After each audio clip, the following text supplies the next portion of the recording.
Hello, ngayon ay March 29, 2021 at itutour ko kayo sa aming food forest. Dito tayo magsisimula sa aming farmhouse kung saan ang nasa bandang harap niyan ay ang mulberry na kinating ko or kinalbo ko nung last week at ngayon ay mayroon na silang mga buds at nagsisimula ng mamulaklak. Ang nasa bahaging likuran naman ito ng bahay ay yung coffee area namin. Around 200 Arabica coffee ang nandyan. At nakapag-harvest na kami last December. At ngayon, meron na naman silang green berries. Katabi ng kape ay yung aming kakao na medyo matatanda na. Hindi pa po ito na pruning. Meron din kaming mga bagong tanim na seedlings na galing sa DA. Ang problema lang nitong kakao masyadong napaka-demanding sa maintenance. Mayroon din ditong langka, guyabano, saging, rambutan at saka marami pang mga puno dyan ng fruit trees. Dito naman sa silamang bahagi ng bahay, mas maraming mga puno ng niyog dyan. Kaya dito palagi ginagawa yung pagkukupra. Medyo okay na yung presyo ng kupra ngayon kasi nasa 35 to 38 pesos per kilo na. Medyo tumaas na siya. Dati kasi nasa 15 pesos per kilo lang yan. Napakamura. Hindi pa makabawi sa pinanggagastos kapag nagkukupra. Dito naman yung daan papunta sa ilog at konektado din ito sa farm to market road. Bale, ito yung entrance din namin.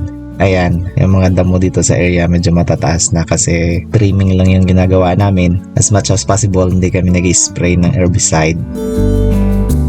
Diyan sa burol na yan yung gulayan na pupuntahan din natin mamaya. Andon yung bahay at papunta tayo ngayon doon sa gulayan sa itaas ng burol. Doon kasi ay yung area na medyo exposed sa sikat ng araw na mas suitable sa gulay. Kailangan kasi ng gulay yung direct sunlight lalo na yung mga namumunga gaya ng pipino at saka talong.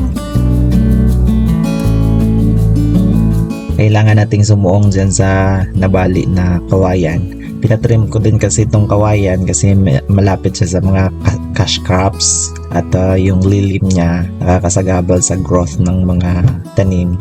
Ito rin yung isa sa mga pinagkukunan namin ng labong pero hindi pa siya season ng labong ngayon. Masarap yan gataan.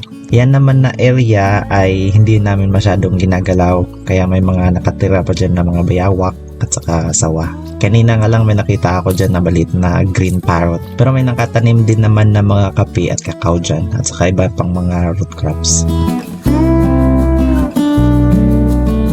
Yan dyan sa taas tayo pupunta. At may mga niyog din dito na area. Sila kasi yung nagsiserve na canopy plants dito sa farm.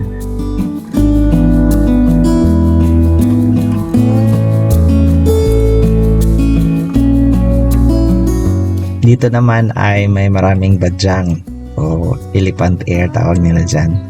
Ganito yung naging sikat nung lockdown kaso hindi naman masyadong nagagamit yan, hindi nakakain. At saka yung mga ibon lang kapag may bunga yan kinakain ng ibon. Ito naman parang insulin plant.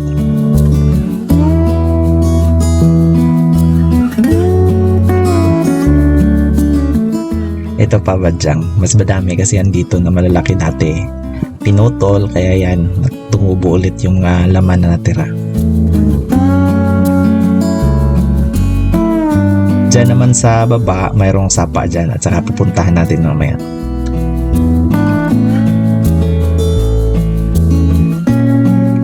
Ayan, ito na yung gulayan. Namumulaklak na yung pipino. Sabi ng kapatid ko na sa 35 days old pa lang ito.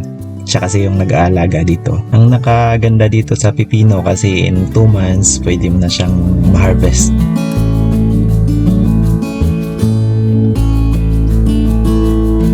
Ito naman yung opo, maliliit pa.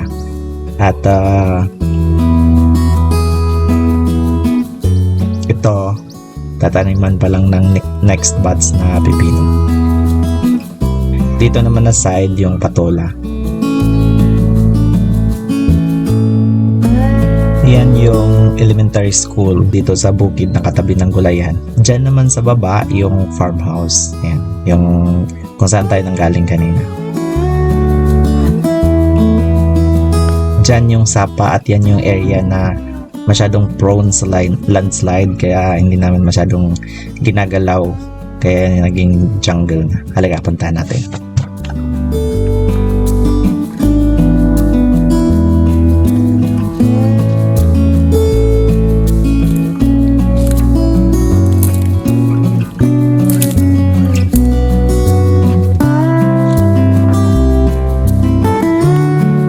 Nandito na tayo sa baba at ito yung area na palaging nag-i-erode lalo na kapag may baha at nawawash out itong lupa na nasa gilid ng sapa.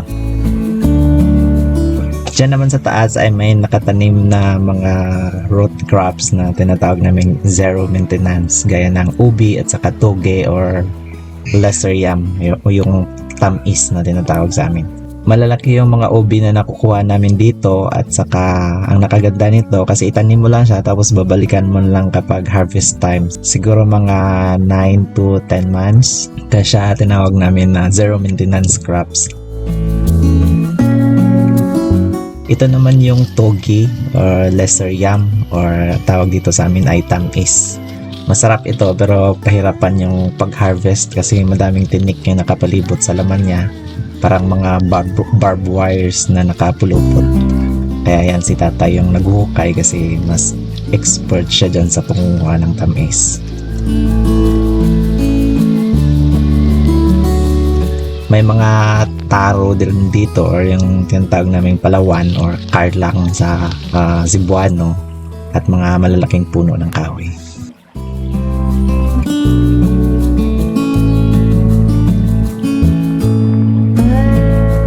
Ayan, tanghali na at kailangan na naming umuwi para mananghalian. Ayun na yun si Gerald, kapatid ko. Thank you for watching and see you on the next video. Bye!